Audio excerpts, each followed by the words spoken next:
We came here on Saturday morning for a week-long engagement. It was my wish to be here for a month, but because of the by-elections in Olkalau and also the challenges back home, because of the increased fuel prices, my presence is required back at home. And please bear with me. I'll come back again sometimes in August, so that I go back home and join the people of Kenya to be able to say no to the increased fuel prices that have made fares go up and consumer products to go up, and generally the cost of living. So I'm very happy that we have had time to have this engagement and to tell you that DCP is a party of the present and the future. It is indeed the greatest and the most popular party in Kenya today. And God willing, all factors being constant, DCP will form the next government on August 10 next year. And I have come to request you to be part of that journey. We want to work together in this journey, not just up to elections, but beyond. I am aware that people in diaspora have been given a lot of promises before. So you are a bit skeptical about all these promises by leaders from Kenya, because you have had it before. You participate in campaigning, in helping a government to come to power, and once the people get to power, you don't see them again. I know you have that concern, but I want to ask you to give me the benefit of doubt. You know, in Kenya, there is only one honest and truthful man, and he's here. And truth is part of my DNA. I cannot change. Power cannot make me change. I had power. I lost it. I'm here. I'm going to get power again. So power to me is neither here nor there. It cannot corrupt my morals. It cannot make me change. I'll remain a humble person. I'll remain available. And I believe that the people of Kenya must be given an opportunity to decide how they'll be led, how they'll be governed, and you can only do that by listening to them. And that is why our party, the slogan is Sikiza Kenya. You must listen to your boss. Anybody who is elected, the people who elect you are your bosses. And you must listen to your employer, because he's the one who has given you a job. And that is where me and William Ruto disagreed, because we had been elected on a very popular platform and promised Kenyans a lot of things. Bottom-up economic transformation agenda, putting money in people's pockets. There will never be abductions and extrajudicial killings. There shall never be demolitions and evictions. Every Kenyan will be given a chance to do business. Then when we go to power, the guy changed overnight. He never intended to do those things. He was simply being deceptive. And along the way, we disagreed, because I'm a truthful person, and I was unable to join him to cheat the people of Kenya. Many a times he would tell me to go and launch a project when it is not in the budget. And I know for sure there is no project. You go with the tractors and graders and lorries. Before you arrive in Nairobi by chopper, they are already following you. And I could not do it. My conscience couldn't allow. Promising people things that are not there. I found it extremely difficult, because it's out of my character. And again, I was unable to join him. You see, as deputy president, you are the principal assistant to the president. And your work is to assist the president. So when the president starts stealing, as the principal assistant, you are supposed to assist him to steal. And I found that very difficult. Because I'm not that way. I'm not born that way. I'm not brought up that way. When he started abducting and killing children, as the principal assistant, you are supposed to help him abduct and kill young children. I was unable to do it. And we disagreed. Cheating the people of Kenya, I was supposed to be the principal assistant in assisting him to cheat people of Kenya. I was unable, and therefore we disagreed.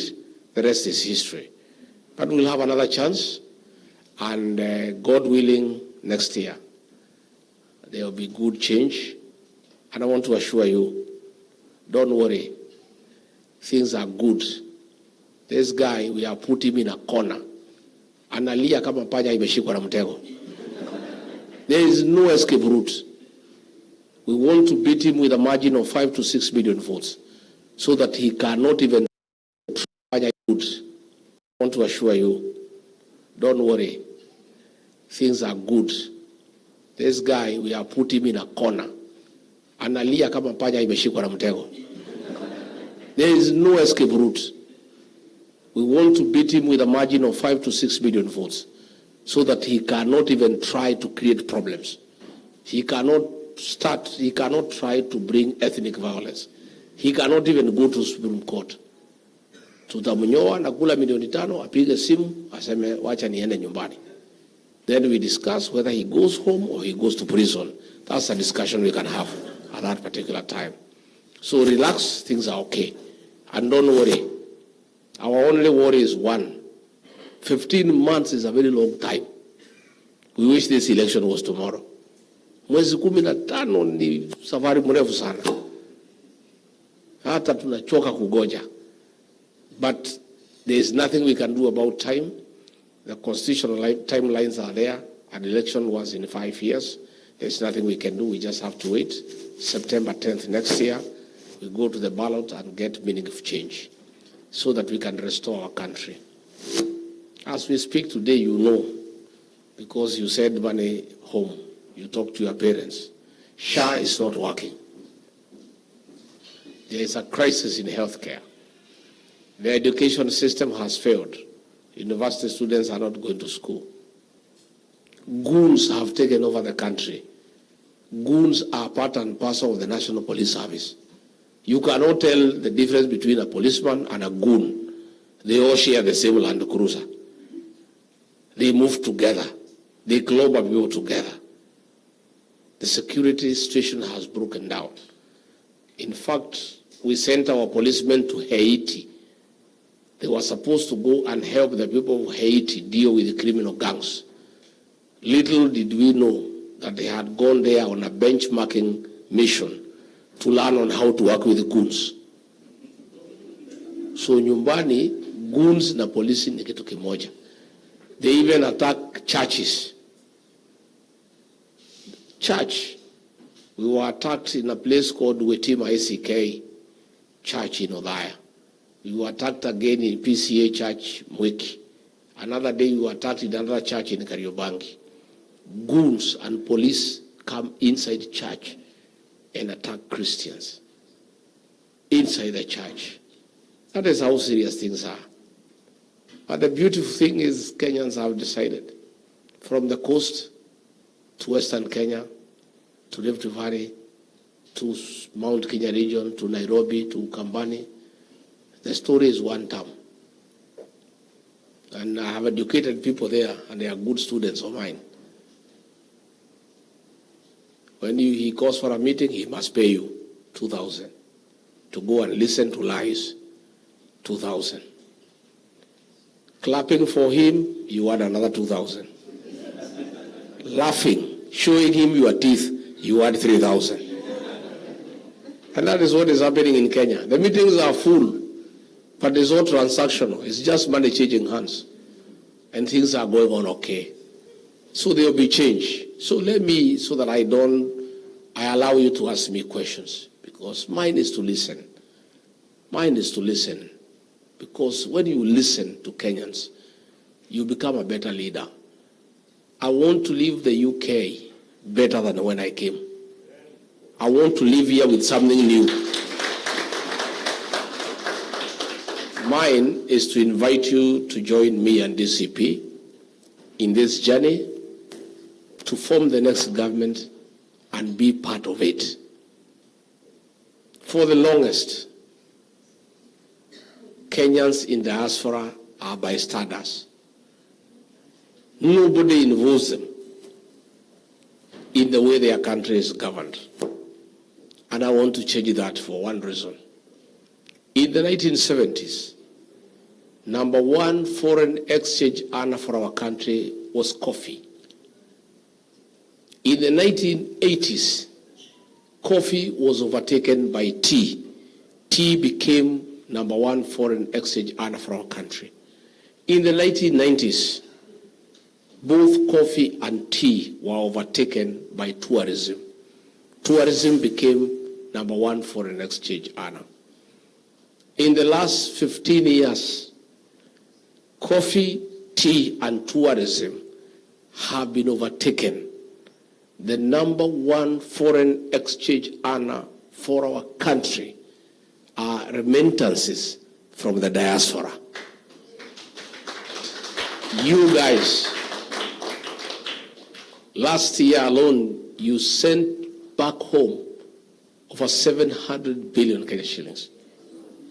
You are the drivers of our economy. All the funds we used to pay our foreign debt, and now we are paying almost 1.1 trillion per year, comes from you guys. All the money we use for importing goods from China and elsewhere come from you. All the money that we use to run our embassies and high commissions abroad comes from you. It is a pity that the largest stakeholder in the Kenyan economy, the Kenyans in diaspora, have no say in the way that money is spent. It cannot be. If you contribute money to run our economy, it's only fair that you also have a say the way our economy is run. Because you are the one running the country.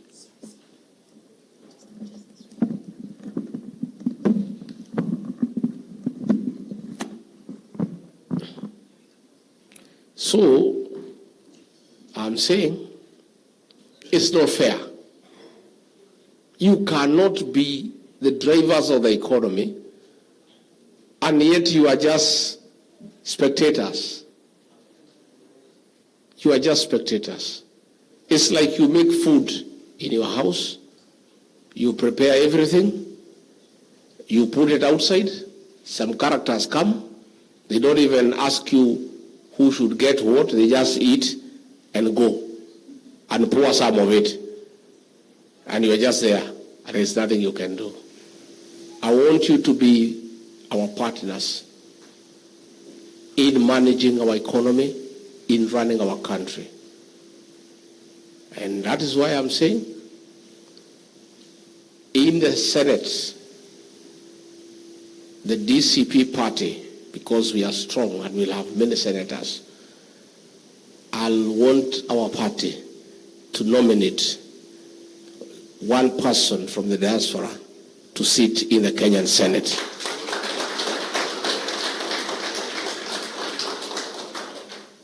In the National Assembly, we want to nominate one Kenyan from the diaspora to sit in the National Assembly.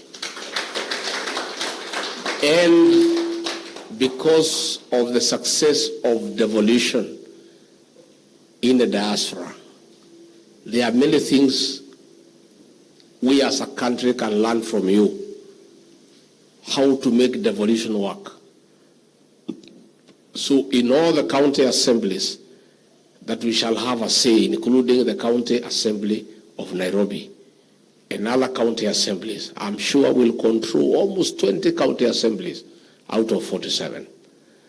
In all those county assemblies where DCP will have a strong presence, we shall have a nominated member of the county assembly from the diaspora sitting in those assemblies. When we come to the executive, we'll get people from among you to come and join us in the executive. These embassies and high commissions across the world, I want you people to take over those embassies for the simple reason you understand these countries much more than somebody coming from Kenya. An ambassador is appointed for 4 years. Somebody appointed from Kenya, say for example from Wamonyoro village, to arrive here as a high commissioner, he or she will take 1 year to run around to school for my child. Where do you go for supermarket? Where do you fuel your car? Who is your neighbor? 1 year wasted. They'll take another 1 year understanding the British. Because these British people, you are not people you meet today and you started many things in the afternoon. Senior. So you need time. They'll take another 1 year to understand the environment, to understand what needs to be done.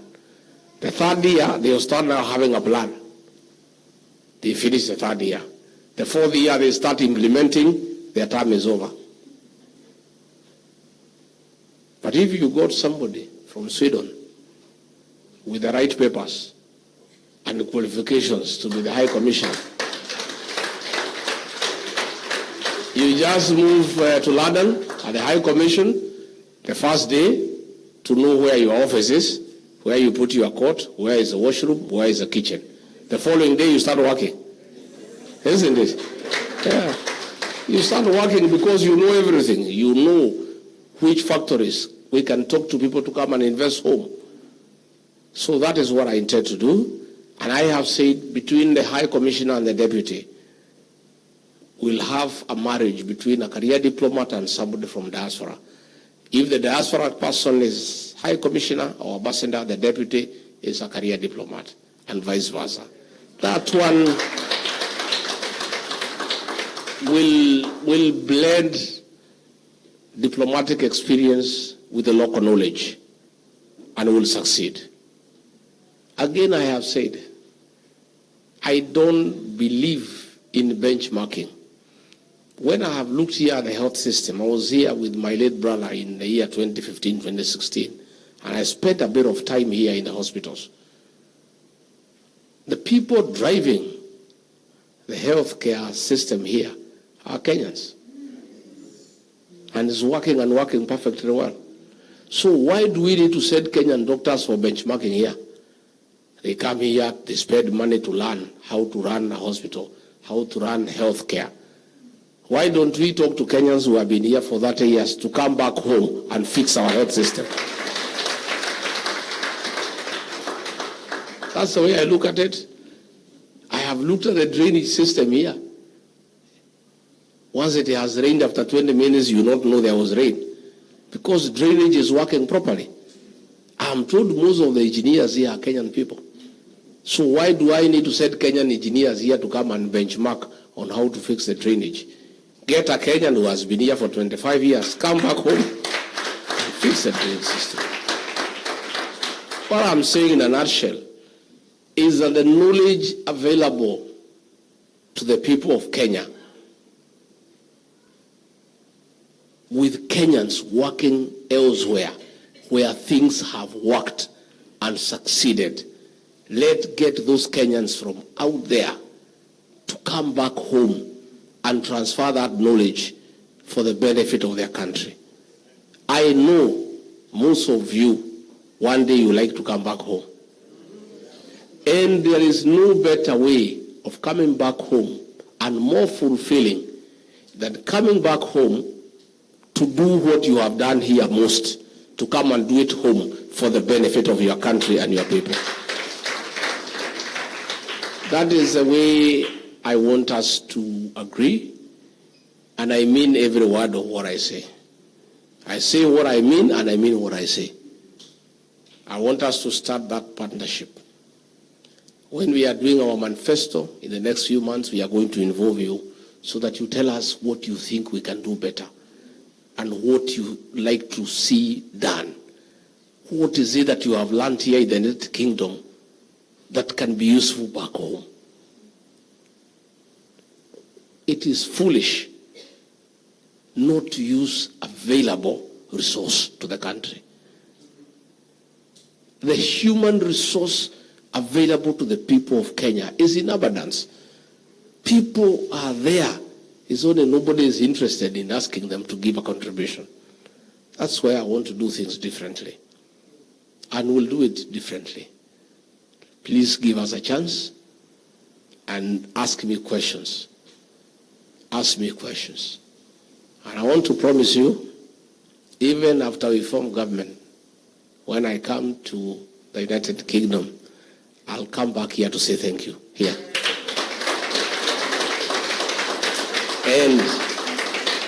And you can put me to task on what I promised.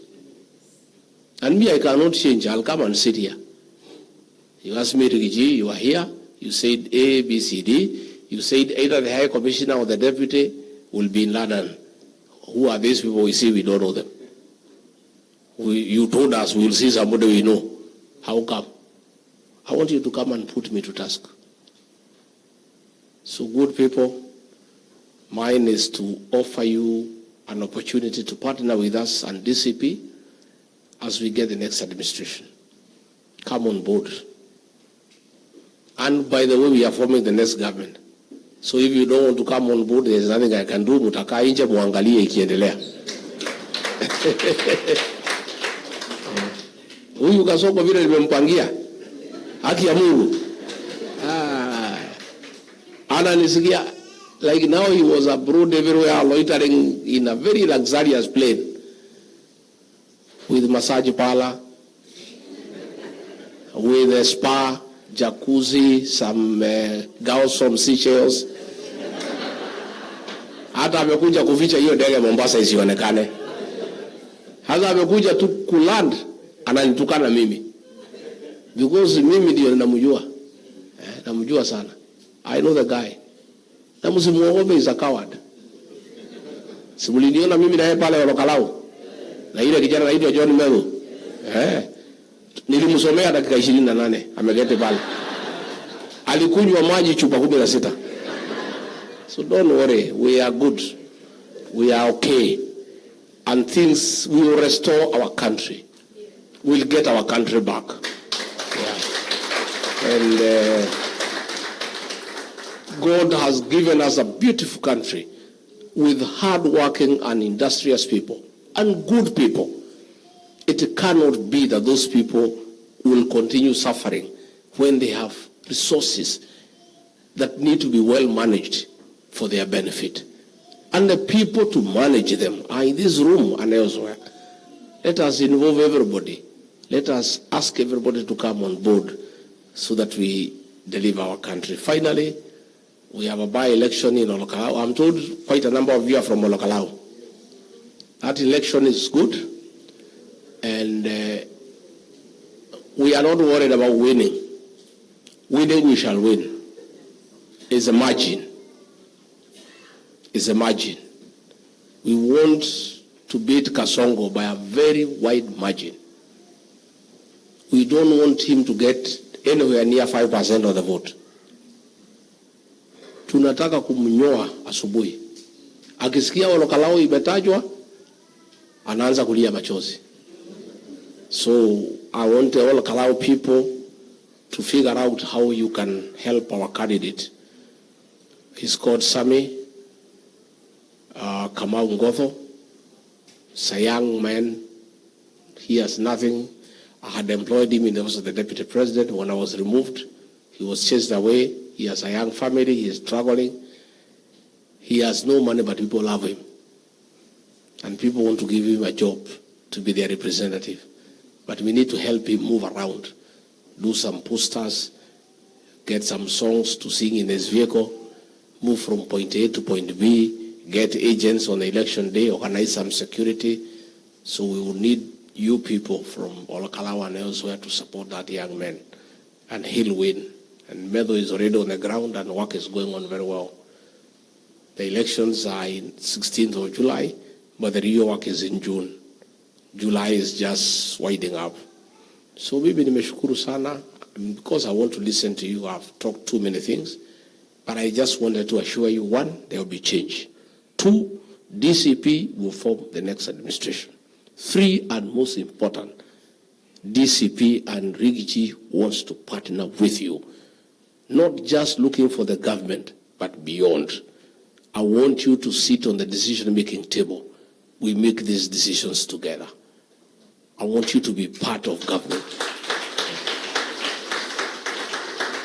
And I'm very serious about it, by the way. I'm not just talking. I'm very serious about it. And you'll tell me. And that partnership will be good for the country. You guys know a lot. You have ran successful organizations. You have transformed lives positively. Why can't we give you an opportunity to do it back home where you came from and where you belong? It's very fulfilling. Some of us are in this job not because of money or anything, but it's very fulfilling to serve, to transform lives, to make people live well, to make people have prosperity.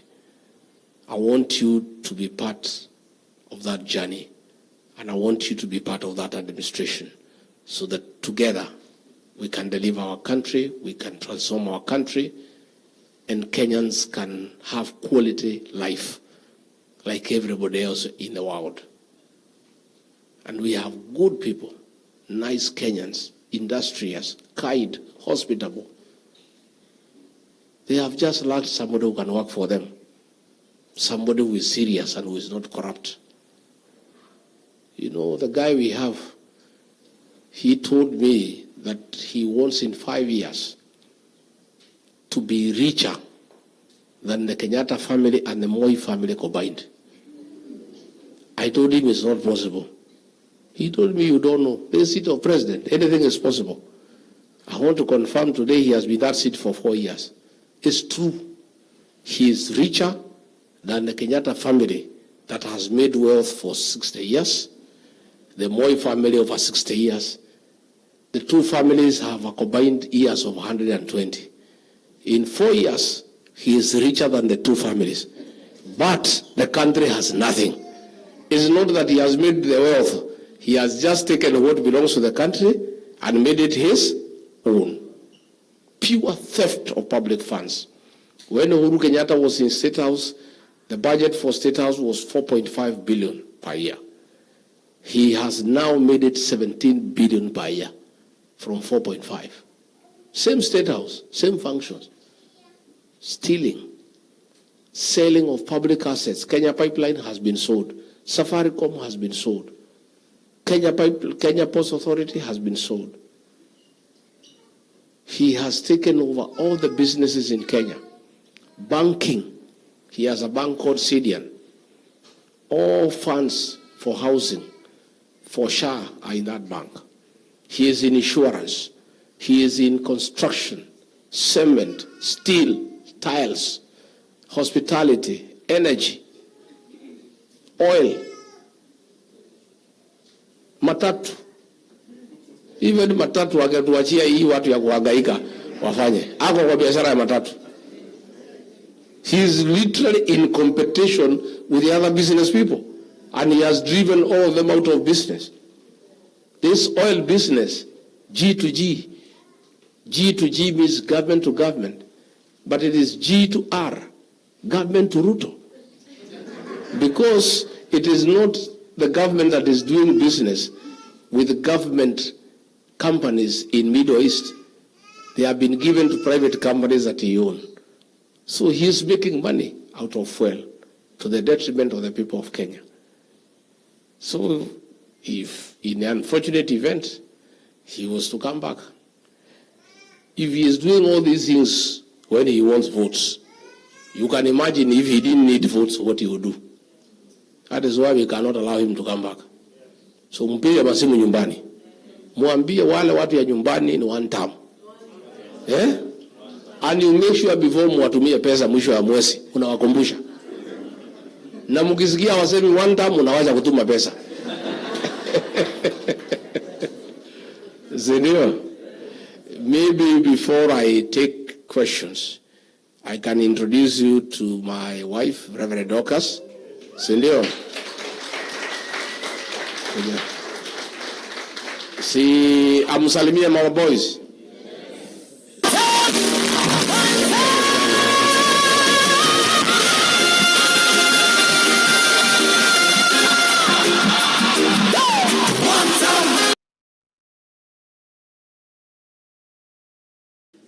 I want to take this opportunity before I take questions to appreciate the DCP team that has been working around the clock to market DCP here in the UK. I request you to support the committee that was here so that the party can get stronger and stronger. I want all of you, if you agree, to join DCP and be active members. Kwa sababu chama yuko na wenyewe na mkuwe wenye chama, so that even when we form government, ukija maofisini unasema mimi ni mwenye chama, mwanachama wa UK DCP, so that unaongea ukiwa na nguvu. So please support this team. They are doing a good job. Back them up and let the party get strong and stronger. Because the more stronger you are, the more you even attract us to come from time to time. So I'll try and be back sometimes in August, and so that we can engage much more and see where to go. I don't know who will moderate. We get several questions so that we listen. We listen to the ground. Thank you so much, His Excellency. As you have said before, in this house and in this country, we've got some of the best talent, and the lady taking question here is not less than a professional, and she's going to take you through the question. She's Miss Mogori. She'll do that section for you. Thank you. So do I sit and take the questions, then come and answer? She's going to walk around and you answer. One by one or several, then I answer? Okay.